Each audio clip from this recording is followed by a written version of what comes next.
Volkswagen કહે છે કે યુરોપમાં નબળા વેચાણને કારણે 2 ફોક્સવેગન ફેક્ટરી ખાલી છે. દક્ષિણ આફ્રિકા જાન્યુઆરી 2025 ભારતીય પ્રવાસીઓ માટે 90 દિવસીય વિઝા ડિસ્કાઉન્ટ આપશે. ભારતે સિંગાપોર સાથે ચીપ કરાર પર હસ્તાક્ષર કર્યા, કારણ કે પીએમ મોદીએ આગળ તકનીકી મહત્વાકાંક્ષાઓ, નેશન સાયબર સિક્યુરિટી, 5th પે જનરેશનના મોબાઈલ નેટવર્ક, સુપર કમ્પ્યુટિંગ અને કૃત્રિમ બુદ્ધિ પણ બ્લુમબર્ગમાં સાથે મળીને કામ કરશે.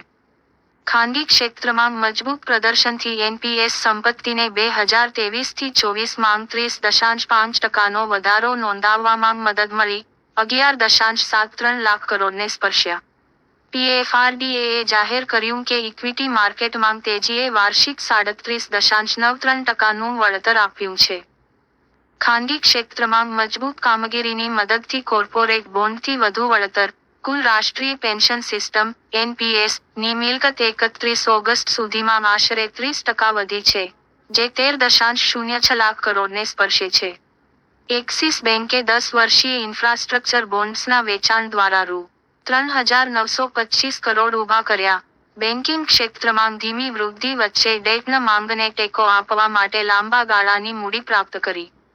રિલાયન્સ ઇન્ડસ્ટ્રીઝ લિમિટેડે 10 GW બેટરી સ્ટોરેજ પ્રોજેક્ટ વિકસાવવા માટે કરાર વિકસાવવા માટે સરકારની પ્રોડક્શન લિંક્ડ પ્રોત્સાહન (PLI) યોજના હેઠળ નોંધપાત્ર વિજય મેળવ્યો. ગોલ્ડ BLWએ 2,400 કરોડ રૂપિયા વધારવા માટે કીપ શરૂ કર્યું છે. પ્રતિકાત્મક આઉટપુટ મૂલ્ય શેર અને ઇક્વિટી દીઠ 675 700 રૂપિયાની વચ્ચે છે. ભાવ શ્રેણીના તળિયે નબળા થવું 6.06% હશે. સુઝલોન એનર્જીએ તેની કોર્પોરેટ ઓફિસ ફીસ, એક પૃથ્વી રૂ. 440 કરોડ વેચવાની જાહેરાત કરી.